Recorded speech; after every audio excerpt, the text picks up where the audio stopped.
different conversation than a lot of the usual talks you get. This one's about the life of an entrepreneur. Uh, Isaac and I have been talking about this topic more and more the last couple of years. So much so that I started giving a talk at UT for lectures called the Dark Stories. It's when shit goes bad in the entrepreneurship journey or in a startup. What actually happens? And so it's a deep, rich conversation that doesn't get enough attention. Being an entrepreneur is very different than a usual employee. And so we have a good entrepreneur, Sir Entrepreneur Amir is here. One of the first people I met when I was launching my last company because he had just sold a video game company to Zynga, right? Um, and my first attempt at Embrace was video games. And then I pivoted to retail, and now he's in retail. So that could be an interesting journey as well. That I don't want to steal more thunder. Got it? Okay. So, are all you guys students, or some of you graduate? Who's actually a student right now? Raise your hand. Just out of school-ish. Okay. Are you guys all first-time founders, or anybody actually run a company before? You've run a company before, raise your hand.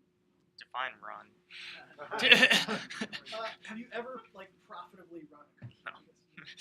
Okay, cool. So it's first-time founders. Awesome.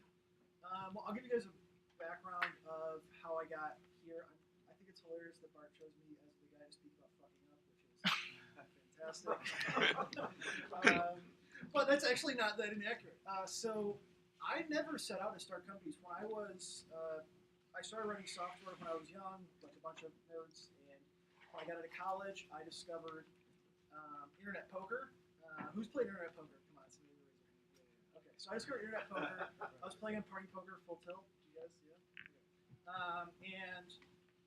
I discovered, I actually thought that I could write software that would play poker for me, and I was right. I was able to write with my buddy a piece of software called PokerBot that played 50-cent dollar limit, six-handed, and it played 3 million hands a month.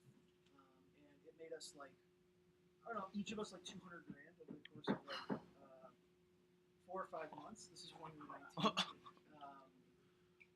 Then we got caught. The poker sites they put captchas up, so you had to type in, and it was just, we were kind of bored at that point. We were never money was cool, but that's not why we were doing it. We were doing it because we were kids and that was fun.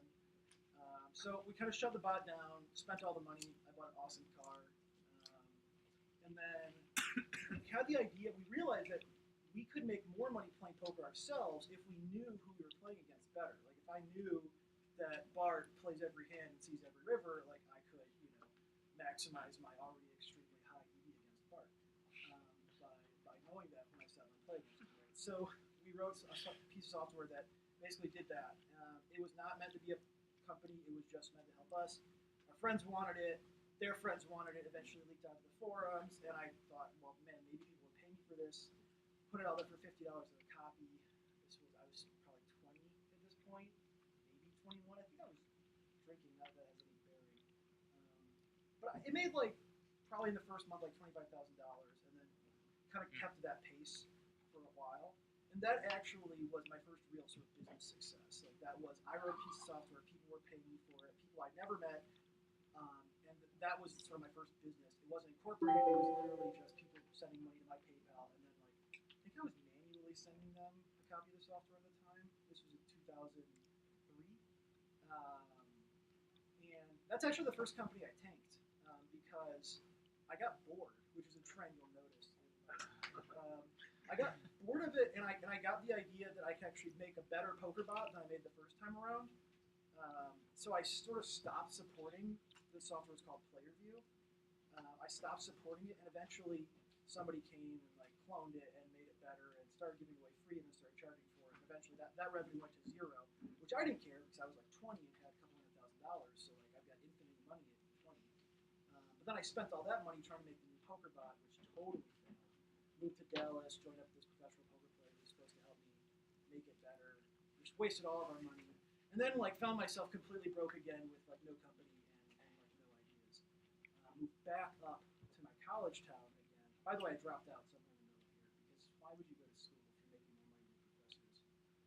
So I dropped out, and I found myself back in my college town again, and then I realized, oh, there's these databases that people use to gather information on the competitors they're playing against. But the only way you can get that data is if you actually go and sit and play poker with those people, and like that takes a long time to accumulate the data. So if instead I wrote software that would just automatically watch all the poker tables on the internet and then put that into a database, people could gather information on their competitors a lot quicker. So I built that program and it totally worked, and I started selling that for $50 a copy because that was my pricing intelligence. And totally worked. It was paying my rent, paying my buddy's rent for in like just a couple months. It was probably doing $15,000 a month in revenue after like 4 or 5 months on the job of running it. Was that just through viral marketing? No, I didn't know what marketing was. I mean, how do people know that? there were forums. I would just post like, "Hey, I made this thing. Check it out," right? And people would check it out. And it was mostly actually for debugging because it was buggy as heck, and they would find the problems and then they'd know how to fix it. And eventually, I would start charging for it, and that's kind of how we did it. We didn't think about ourselves as a company. It was just like stuff we're doing. It wasn't until probably a year later when we met up with, there was a company in Austin, Texas. We were in Chicago at the time, or actually we were in Champaign, Urbana. We met a company in Austin, Texas who was doing something similar, and they suggested that we merge our company with their company. And we're like, oh yeah, I guess we are kind of a company, huh? So we did. We merged our company and their company, and that's how I ended up in Austin, Texas. Our company when we merged was probably doing $50,000 a month in revenue. Their company when we merged was probably doing $150,000 a month in revenue. We created a new company with a really complex deal structure and made it so that over time we all became equal partners. It was designed to equalize the difference in our revenues. And that's the company that I actually ended up selling to Zynga in 2011. So that company, that's really the first real company that I would say we started because it was designed from the beginning to be a company. That was incorporated in 2006. And the core of what we did was we reverse engineered the network protocols of all the major poker sites, so Party Poker, Full Tilt, all these different sites. We connected directly to their servers, and we spoke their protocol over the wire, and just got all the data about what was happening on all the poker games all at once. We didn't get like people's hole cards, so we weren't able to see what was going on that was secret. But we basically, it's the same as if you're in Vegas and you were just standing behind all the poker tables taking notes of everything. So we're doing it on every single game of poker on the internet all at once, which was billions and billions and billions of billions. So we got that and we put it into a giant database that we built using commodity hardware. This is 2006, so it was like Dell PowerEdge 1950s. We had a 40 terabyte real-time database using MySQL. We basically built a parallel umbrella database. Like we had a bunch of nodes, each one with a few terabytes of storage, and then a database layer in the middle that abstracted queries, created all of them asynchronously, aggregated the results, returned to the client. We took that from every poker hand on the internet into it, and then we monetized it in a bunch of different ways. So one of them was we just sold it directly to poker players. So you could say, I want to see all the hands that Bart's ever played online, right? And or you could say, I want to see how much money Phil Hellmuth has won at online poker, and you could just go and do that. And there was a subscription service. I think it was $20 a month. Another way we monetized it was we sold competitive information back to the poker sites. So if you're Full Tilt Poker, we could tell you to the cent how much money all of your competitors had made. We could tell you how much their promotions were making them, that sort of thing. Another way we monetized it was we sold it to hedge funds in terms of like industry reports. So a lot of these poker sites were sold publicly traded on the London Stock Exchange. Not a lot, but a few were publicly traded on the London Stock Exchange. So we'd sell that information to those hedge funds. And then another way we started monetizing it towards the very end, which is actually how we got acquired, was we were catching cheaters. So I actually discovered that I could write, using simple clustering algorithms, you could figure out who was playing exactly the same. Like you three guys all play exactly the same poker. So like within, 1/10% of your pre-flop range. That means you're like the same person or you're a poker bot or something, right? So we were able to catch cheaters using that. We were able to sell certifications back to the poker sites, certifying them as cheat free. We were like the only people who had ever actually, as a third party, been able to catch people who were cheating at poker. And this was in 2010, actually. Zynga Poker, who was doing $1 million a day for their free poker game, which is insane. They had a huge fraud problem. People in the Philippines and were basically cheating to win poker chips on the poker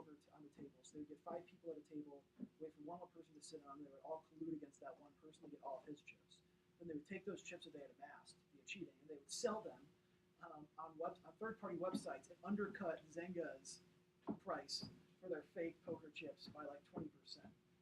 It was this huge fraud problem, and we were the only ones that had ever like caught people that were cheating. So, and also we knew how to build these giant real-time databases. So they bought our company in 2011. Deal size ended up being about $20 million. It was 80% stock, 20% cash, 4-year vest for a typical deal size. The company when we sold to Zynga was 20 people, 19 people, something like that. I lasted at Zynga for under 2 years. I think I left at 18 months, but like really I checked out at like 14 or 15 months. It was so hard, like being in somebody else's company after having run your own company. It just felt terrible. I can't even explain. It felt like being in like Bizarro land. So left that after 18 months and started this long series of pivots that ultimately ended in Crajoy. And that's about when I met Bart. So 2013, late 2012, I left Zynga, and one of my previous co-founders and I said, okay, we're obviously going to start another company together because that's what we do, because we obviously can't work for anybody. We're broken human beings at this point. So, like, what are we going to do? And our ideas were so bad at first. Like, I think one of our first ideas was like, people dress bad and they shouldn't. And nobody will tell them that they're dressed bad. So we should make a website where people could ask people if they're dressed bad. I mean, it's the kind of stuff that you think of when you're like drinking with your buddy and like whatever. But we like built it, and I mean, it was as bad as you would think it is. Like, to our credit, though, and this is maybe the only like if you would say like out of all the things that we've done, what did I do right? Like I would never do something if it wasn't working. Like, so we put it out there, and like after like 3 weeks, it was clear it was stupid. It wasn't going anywhere, so we just killed it. Like, we move on to the next thing. Actually, this is interesting. We never actually would like kill anything. We would just get obsessed with the new thing, and like the other thing would like die of like lack of attention, right? And eventually, something starts making money, and then that just ends up being the focus. So the first thing was the clothing thing, and then we were going to.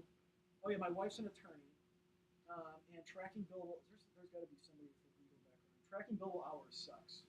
Really, especially if you've got, you know what I'm talking about. Especially now, everything's happening on cell phone and your desk line, and like, it's just really painful. So we built an app. This is really cool, actually. We built an app that basically they had a work line, although it was just a number that called their cell phone, that connected to the different legal backends that they use, Carpe Diem, Juris, or something. There's a bunch of these different pieces of software owned by Thomson Reuters, and it would track their hours and attribute them correctly to the clients. Great idea. Super useful. Totally would have worked as a startup. I did not want to do it because selling to attorneys is like the worst thing ever. Like seriously, like it is so painful. They're on like decade-long technology buying cycles. Like they're still using Windows XP. I'm not kidding. So we built that. We like got a few users. We realized that yes, we could make money. Yes, this would probably work as a company, but like there's no way I was going to spend the next 5-10 years of my life doing this. So killed that. Then we had the idea that we could aggregate all of the product reviews on the internet and put them in one place, right? Because why should Amazon own the product reviews? They're the ones that make money by selling you the stuff. Like, shouldn't it be in some like other place that's like unbiased? And that didn't work for a lot of reasons. One, Amazon is like at such a scale that they basically are unbiased. I mean, they don't have any incentive to manipulate any individual product's reviews. Like, it just doesn't make sense to their business. Two, like, changing consumer behaviors is really difficult. Like, getting people to actually start coming to your site instead of coming to Amazon. No matter how many buzzwords and Facebook invites you put in there, like, it's really hard. It was going to take a really long time. Although, you know who's actually done that is the Equipboard guys. They've got people coming to their site. They got a huge amount of traffic now for product reviews, essentially, for all this sort of thing. But it's taken them years and years and years. And we saw that was where it was headed. So we killed that. And in the process, actually, hold on, we didn't kill that.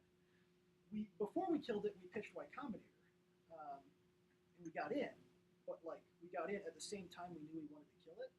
So we were sort of forced to pretend we didn't want to kill it for a little while. So we got into Y Combinator, and immediately when we got in, pivoted to like a slight variation on that, which was still pretty broken. The idea was, well, if you can get people to post a versus, like should I buy a Ford F-150 or like another truck of equivalent price range, and like it would spam all your friends on Facebook, and they would be asked which one they prefer, and people could like talk back and forth. So we pivoted to that right when we got into Y Combinator, and that was really bad. It didn't get any users. Does everyone know what Y Combinator is? Saying yes. Anyone not know? You don't know what Y Combinator is? Really? They're like this, except way bigger and in the valley, right? And they give you money. You give them money? Okay, they give you money. Airbnb is a Y Combinator company. So Dropbox, right? Well, there's some other big ones. Stripe, yeah, Stripe's a Y Combinator company. Yeah, they're like the most prestigious, they're like the first incubator, right? Like they're like I think the original. They're 2005-06 Yeah. accelerator, like in the 3-month program. There's cash, there's a demo day at the end of it. Reddit was a Y Combinator company.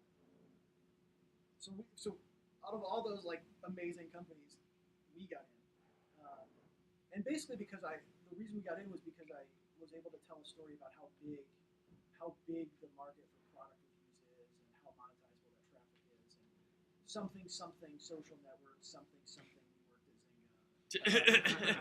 Yeah, I'm not kidding.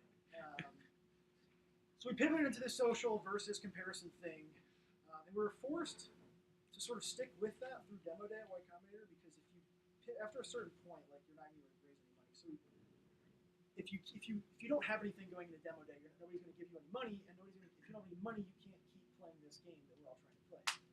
So we pitched that at demo day. We raised just under $1 million, and then we killed that, and we moved back to Austin. By the way, we had to move to Mountain View for Y Combinator. Back to Austin. So now we're back in Austin, and nothing has worked, but we've got $1 million or close to $1 million, and it's just my co-founder and I at that point. We tried 2 or 3 more fairly stupid ideas. None of them worked. We were getting really demoralized. And then there was this one guy in our Y Combinator class. His name was Rakesh. He was running a company called Le Totes. Has anybody heard of Le Totes? So they're a subscription for fashion for women. So like they literally curate fashion that's for your taste and fits you and stuff. You pay a monthly fee, and they send it to your house, and you send back what you don't want, right? And those guys were killing it. They were doing like $600,000 a month in revenue in very little time, like, which was like more than anybody else in our Y Combinator batch was doing. Except they couldn't keep their website online. So I was actually at a Y Combinator event talking to this guy, and I said, "How can you make that much money if you can't keep your stupid website on?" And he said, "Look, there's really no technology for running a subscription business. It's really hard. We have to like keep paying these contractors who we don't know how to pay contractors because we're not engineers, and there's no off-the-shelf stuff that we can use. We just keep throwing money at this problem, and it's not getting any better. This is a huge pain in our butts." He said, "I know my product, I know my audience, like I know my supply chain, I know logistics, like I don't know anything about technology, and this company's dependent upon technology, and this sucks for us." So that was the spark that led to us founding Cratejoy, because I asked him, I said, basically, can you connect me with anybody you know who's sort of in the same space or having the same problem? And he connected me with a couple other subscription businesses. They all said the same thing. I started Googling around the internet. I found posts online about subscription businesses trying to operate on WordPress or Shopify or BigCommerce. And they were all saying that it's really hard to run a subscription commerce company. So, from there, we just started building things. We built a simple platform you could use to run a subscription business. The entire time I was taking phone calls with people who were trying to run subscription businesses and hearing their complaints and building it into our software. And it immediately got a lot of adoption. In fact, before it was even built, I mean, in the first 20 calls, I had somebody offer me $50,000 to use our hypothetical product, right? So it was clear that there was a huge demand there and that people were willing to pay money for it right from the very beginning. And as soon as Alex and I, my co-founder and I, felt that spark, we were smart enough to realize we had felt real traction sort of once before in our lives, and we were smart enough to realize this felt exactly like that felt when we felt real traction, and we just tripled down on it. I immediately went and raised another $1.5 million. I hired all the people that were good that had worked with me in the past from Zynga, and then right after that, we raised another $4 million, $4 million to Series A. So this is like November of 2014. Yeah, November of 2014 to June of 2015. I'm sorry, November 2013 to June of 2014. That's right. November 2013 to June of 2015. We went from this subscription thing is an interesting idea to we've got $5.5 million in the bank and we've got 13 people and we're going full speed ahead still. And since then we've raised another $5.5 million and now we're making real money. We've got a 43-person team at 8th and Brazos. I've been talking for a really long time. I don't even know if I'm on topic. Maybe somebody should ask me a question. What do you think? A couple thoughts in there. Tell me about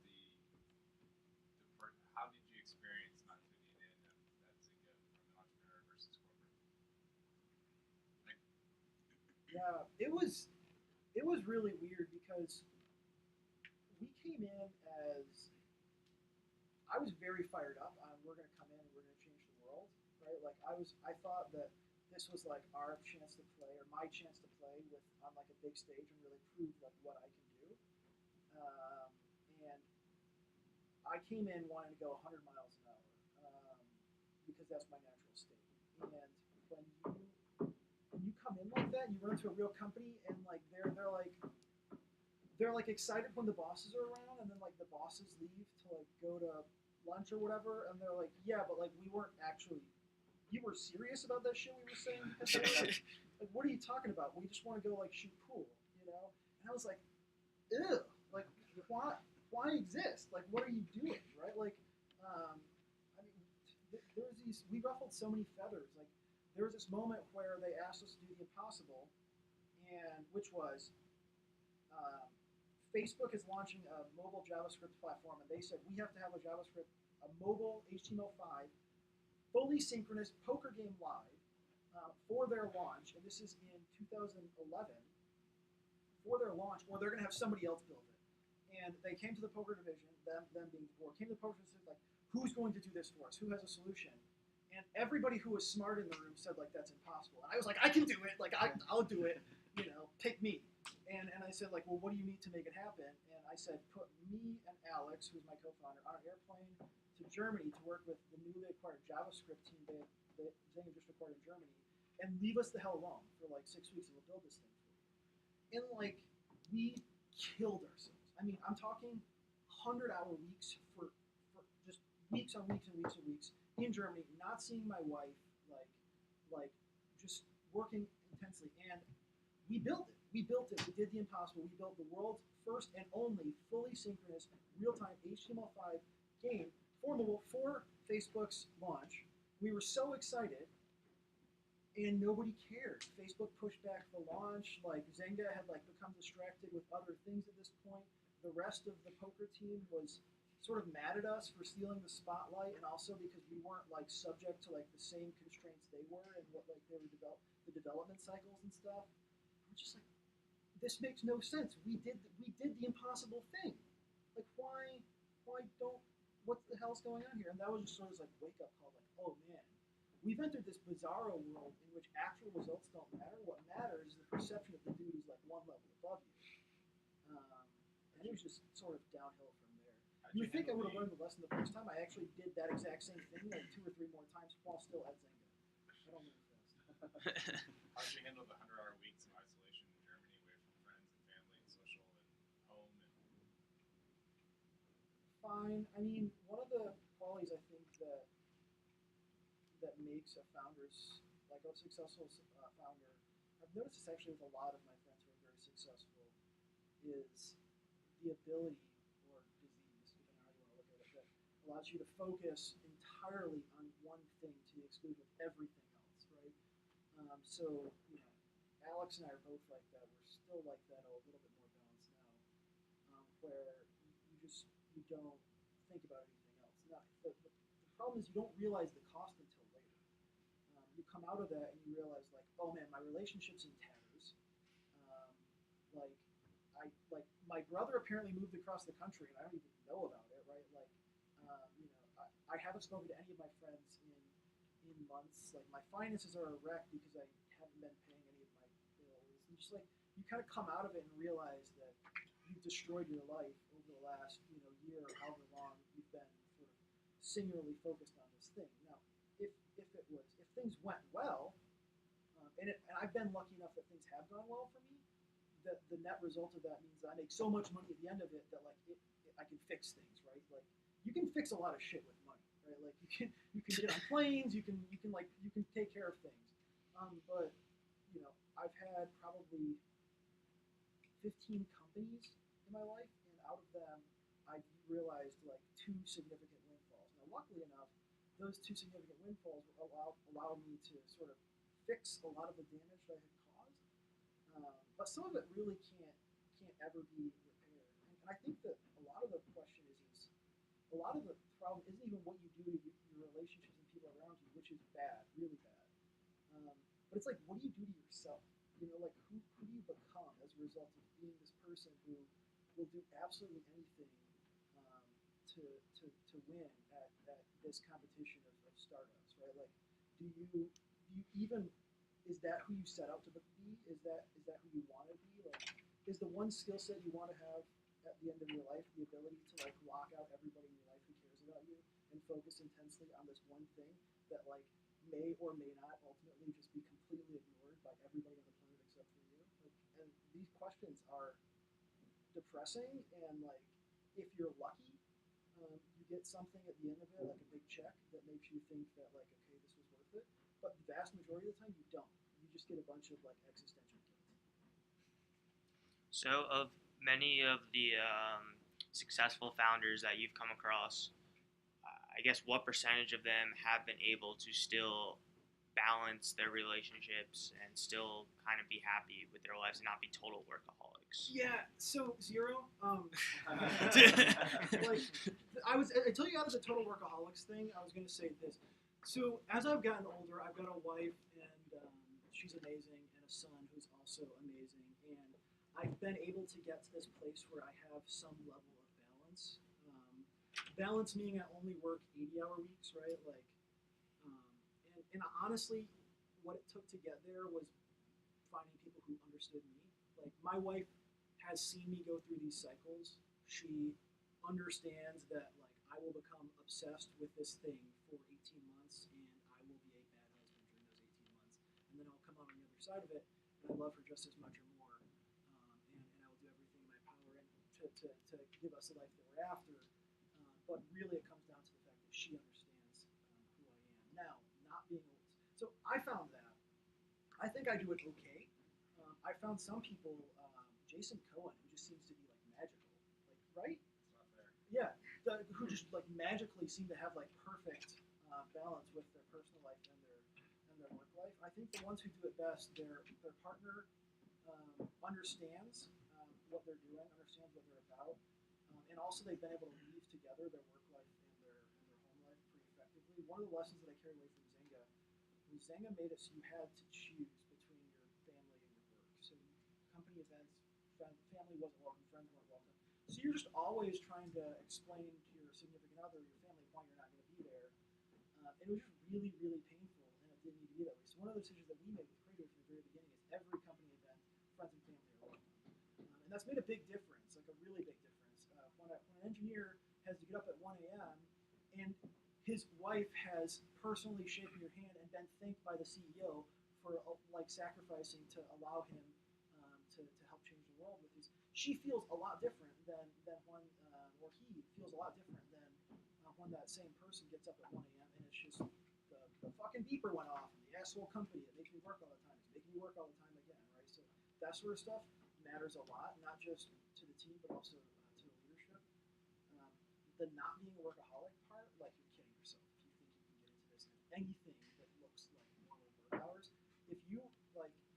If you and I are competing in the same space, I will work whatever you're working plus 25%, and it doesn't matter how much you work. I will always work more because that's who I am. Right? And there are people like me out there, and that's who you're competing against. So if you think you can get out there and you can work reasonable hours and you can like have like dramatic success in your life and you can like go surf and shit like that and have like a normal life, that's fine. You'll have normal level of success. And then the crazy person who's willing to give up absolutely everything to eat your lunch, will eat your lunch. How do you actually work that much? How do you stay awake from 6 a.m. until midnight, 2 a.m. every day? Dude, insanity. I don't know. I mean, some people are built with that, right? Like some people have it. I've always been able to focus really hard on like a single thing. I don't really get burned out. My co-founder's the same way. I haven't met that many people that are like that. How do you avoid burnout? Keep burning out, and then you come out on the other side as this burned out person, and you keep going. I mean, you hit these walls that like you do have like multiple. I've had multiple existential crises. It's just like, what am I doing with my life? And sometimes you just feel like laying down and giving up, and sometimes you do. And hopefully you've got the right co-founder and the right people around you to remind you what you're doing and why you're doing it. But I don't think there's really any avoiding it. It's just can you, when you feel it, when it hits, can you find a way to get through it? I think that one of the skills that makes a successful entrepreneur is like a ridiculously high tolerance for pain. And like my co-founder and I, and honestly not even just us, like other people that I've met, other really successful founders that I've met, including people like Mark Pincus, like the most successful people have just extraordinarily high tolerances for like huge amounts of uncertainty, just existential torture, being told by everybody around you that the thing you're doing makes no sense. If they're kind enough to tell you to your face and not just laugh at you behind your back, by the way. Like the ability to tolerate all of that while like pursuing this goal is something that just has to be there. And the best people that I've found can stay convinced of something they became convinced ago 10 years ago alone in their bedroom for as long as it takes. But critically, they can also respond to feedback from the market, objective market feedback, and change their opinions if it's justified, which is different than just losing. You mentioned before that you were able to get funding when you had an idea, but and then a year later you guys had $5 million and you guys were going full force. What was it like, and how did you convince people to fund you when you just had an idea in a I think it was like a 3-person team? Yeah, I think people like to think that there's this structured process to raising money. Well, there's like the seed round, and you like talk to these people, and then like you get this much revenue, and then you get an A round, and like you talk to these people. And it's really like not like that. It can be like that, and accelerators, incubators make it more like that because they sort of start to formalize that process. But really, like raising money it's like dating. There's not a lot of rules. If you can get out there and talk to people, and you can convince somebody that what you're saying is interesting, there aren't rules as to how it has to happen from there. And one of the things that I have going for me is I'm very passionate, and when I'm excited about an idea, I can get other people excited about the idea, and that's made fundraising for me like not easy, but like not nearly as hard as most of the other things I've had to do to get where I am. So if I were to say anything, I would say not respecting the rules in the process has actually allowed me to find a lot of success where other people would have never looked. And because I never respected the rules around where we had to be from a company perspective, what we had to have understood, what our revenue had to be, what our team needed to look like, how much we needed to raise, who we needed to raise for, because I never respected any of that stuff, I was able to find success where others wouldn't have eventually. Irreverence, I think, is a pretty key skill set for an entrepreneur. Can you talk more about how you kind of go against the typical process? Like you mentioned before at Y Combinator that you kind of went in knowing you weren't going to do it. You still raised money anyway and took that money to build on another idea. Can you just kind of talk more about your philosophy on that? I'll always bet on myself, and I had already bet like everything I had on Alex and I at that point. And my thought was, these investors, for the most part, they want to make money. They want to bet on something that's going to win. And I'm absolutely convinced that if that guy gives me his $1 million and I put it with my $100,000 and I work as hard as I can, I'm going to make us money. And what particularly he invested in at that time is those are just the words I had to use to convince him that the fundamental bet of giving me his money was going to make him a return. Some of my investors would be upset if I told them that was my strategy at the time, obviously. But watching me go through the pivots and watching where we've ended up now, a lot of those same people would say they're so super happy that they bet on me, and that they said I've had people who would have absolutely yelled and screamed if they realized that I was raising money without a clear idea of how I was going to use it at the time. I've had those same people tell me that I'm the argument for the team investment, right? Investing in the team rather than investing in the market or division. So, you know, that's my philosophy. I feel very, very confidently that I will be able to make a successful company. If you give me your money, I will be able to use it to make a more successful company faster. Whether the thing that I think is going to work today is the thing that's actually going to work, I don't know, but I'm going to figure it out. Can you talk a little bit about the transition from going from a 2 to 3 person team to now leading a team of 46, and how your role has changed and how your interactions with your founders and team members have changed? That's a really interesting question. I was actually just thinking about that. It's changed a lot, right? So we're going through this thing called the Marketplace Blitz right now, which I won't get into details about. Basically, I've got a specific metric that I want to hit by a certain time frame, and I've got a subsection of the company, about a 10-person team working on just achieving that goal. And my lead product manager came to me the other day, and she said, "Is something wrong?" And I'm like, "Why you asked that?" And she goes, "Because we've never had one of these big initiatives before, and you personally weren't leading it." She said, "You, in the past, whenever we had one of these, sort of like code reds, everybody has to solve this problem. You were out there, you were coding, you were calling people on the phone, you were doing the thing. We were all just following your lead."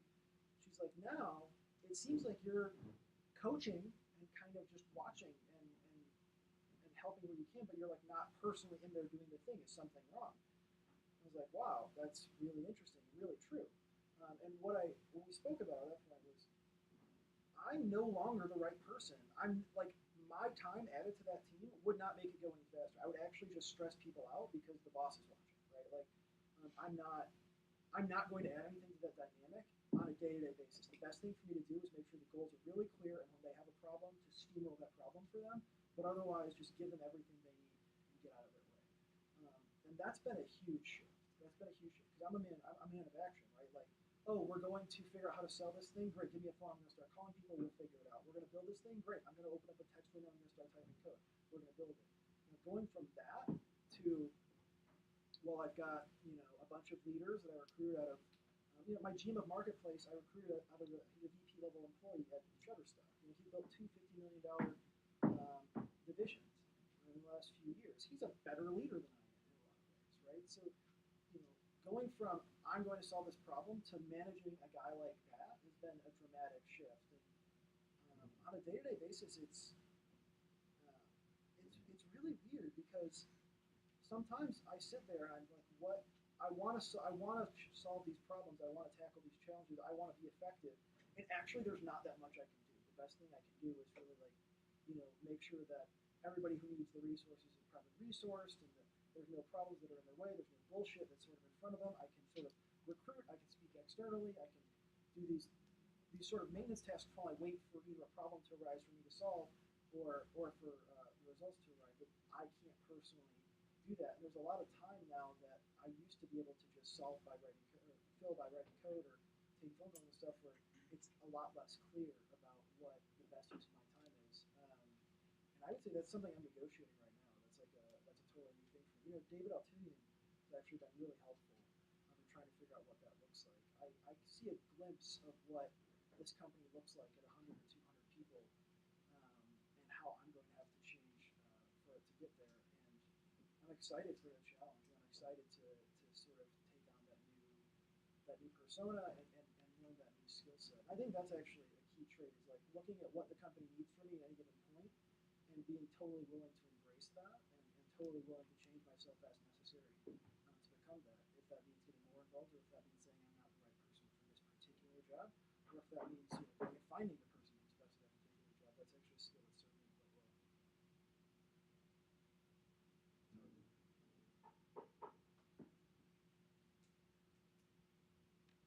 To what extent do you pull in knowledge from elsewhere, like reading or catching up on news, that kind of thing? Is that a big part of your daily routine, or are you more tunnel vision? And how has that changed from, small team to large team? I would say like reading, researching, learning, growing, it's absolutely critical. I read or listen to, I'm considering audiobooks as reading here, probably 5 books a week. And I listen to even more than that in terms of podcasts, right? So there's probably 10 podcasts that I don't miss an episode of. And on top of that, I've got a few advisors. Jason Cohen's one of them, a few Y Combinator advisors that I speak with frequently. And there's a peer group of entrepreneurs, particularly from the Y Combinator group, that I maintain pretty strong relationships with. And then on top of that, there's also just inside my industry, inside e-commerce,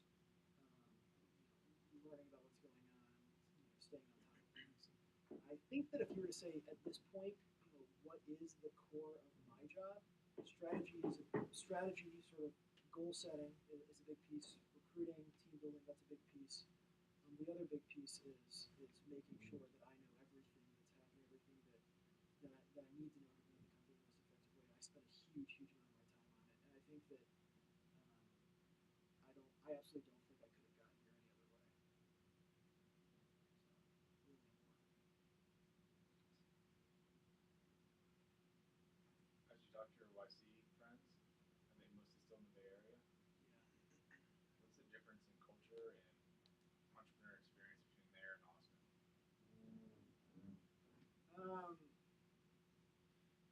Did you spend time in the Bay? No. You didn't? There's a different vibe here. Raising money is way easier out there. I would say it's far more clicky in Austin, right? Like the social signals around everything matter way more in Austin. I think that's probably just because the networks are smaller and some things travel faster, right? I will say though that Austin is far more protective and celebratory of its homegrown heroes. So like I would say once Craigway started working, Austin really started to shine for us. I saw the network really jump out to support us, and I think what was happening was Austin is hungry for wins, right? Like as a town, we're just like hungry to put those successful logos up there and say this is what Austin did, and as soon as Craigway started showing signs of potentially being that, the amount of help that was available to us, the amount of trumpeting that was being done on our behalf, was really touching actually. The Capital Factory, Josh Baer personally, Jason Cohen, a lot of those guys really did a lot to make sure that the world knew we existed and that awesome things were happening here and pushing graduates and potential new recruits in our direction. So I would say Austin is harder to get us started in because the funding ecosystem, the hiring ecosystem is just smaller, less mature, and clickier. But once you get some momentum, the town really does want you to win because they want Austin to win. The way you described yourself of I'm going to outwork you plus 25%, maniacal, is true family in the world. That to me sounds like a Silicon Valley entrepreneur more so than an Austin entrepreneur. Do you pick up that difference? Yeah, I don't fit in Austin, right? Like, if you look at the people who are successful in Austin, they come out of their background. I mean, David, right, Dell, right? Like their background tends to be these large enterprise companies, Trilogy alums, right? Like, whereas if you boil down what I am, I'm a computer nerd. Who's really excitable, right? Like, and I'm not the dress up at network and collect business cards and that kind of person. And I definitely felt more like San Francisco Y Combinator, like I fit in more in that environment. Whereas in Austin, I feel like if I was more polished, more refined, more networky, sort of, I think that I probably would fit in better. I don't know if I would have done any better, but I would definitely fit in better.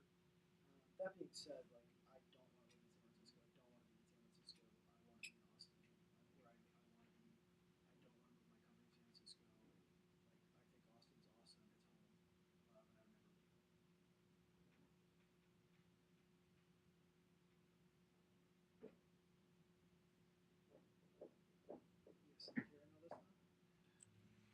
Yeah, I got a bunch of crazy questions like stress management. Oh, well, so that was actually interesting. I used to run a lot, and then I threw out my back, so I herniated 3 discs. And the way that I kept my sanity was I would run. So I was running 50 miles a week, and then 6 months ago, I herniated 3 discs, and I was losing my mind after I did that because I couldn't run. I didn't have any other hobbies. So then I started weightlifting. So 6 months ago, I went from like being like a runner guy to being like a weightlifter guy. And because I'm obsessive, everything I do a lot of, right? Like so now instead of running 50 miles a week, I'm lifting weights like 2 hours a morning. And it's the only way that I can like maintain my sanity.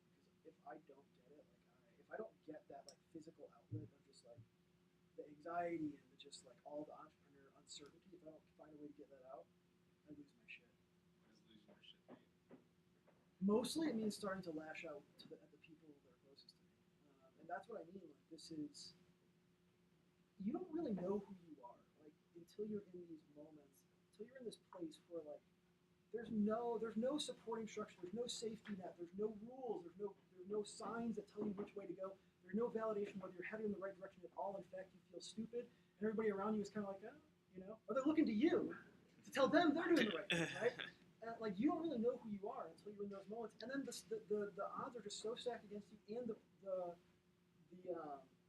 the bet is so huge. I mean, you've got 40 people and their families and their kids, and like your own family, and you've got thousands of customers and your customers' customers, and you're just trying to make decisions amidst all this uncertainty.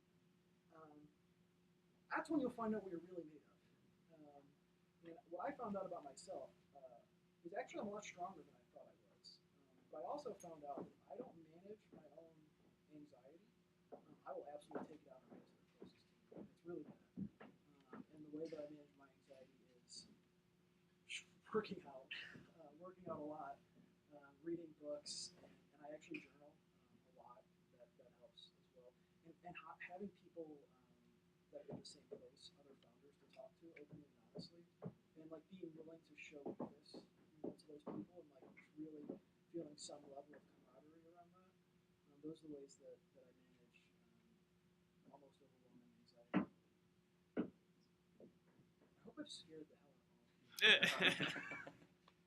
Knowing what you know now, what would you either never do, or what would you do differently?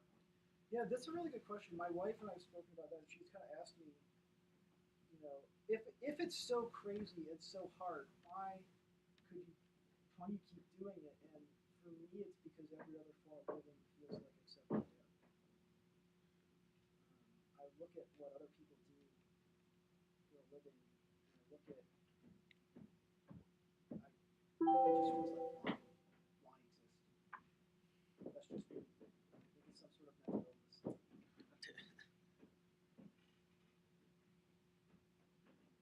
Walk us through like a typical routine of your day. I mean, obviously that's not really a typical thing, but in broad strokes, what do you do at what times?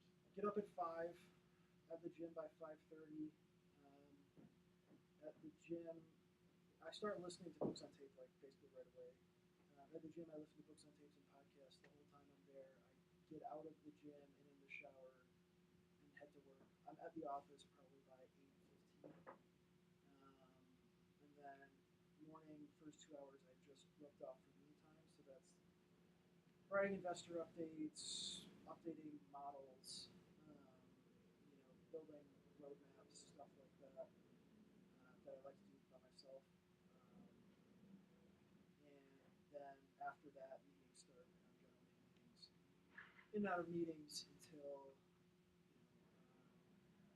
6, 5:30. Things start to settle down a little bit, and then from 5:30 till 6:30, I generally wrap up my day, send out whatever else emails I need to send out in the office, head home, make dinner, hang out with my kid for an hour, and then probably by 7:30, 7:45, I'm back on the computer, and I get a little bit more like me work time in. So at that point, I try to do the evenings. I try to do more like checking on metrics and like updating assumptions and more like looking at the numbers of the business.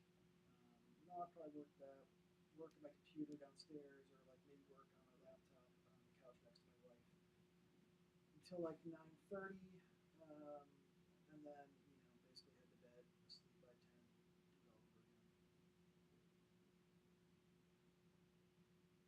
You have your hand up. Yeah, given the amount that you work and the amount that you read and all the things you do, how have you accounted for, I guess, a lack of sleep, or how do you manage your sleep? I get to bed by 10, I get up at 5, that's 7 hours. That's not bad. I don't do anything but work, right? Like, so I don't, I don't have like hobbies outside of work, right? Like I'm working when I'm at the gym, or I'm listening to podcasts or whatever. I don't, like, whatever time normal people lose to like hanging out with their friends and having a beer, or like that, like I don't have any of that time lost. It's all just work, working out, or my family. Can you make some book and podcast recommendations? Um, I'll send you a note to get the 10 podcast. yeah.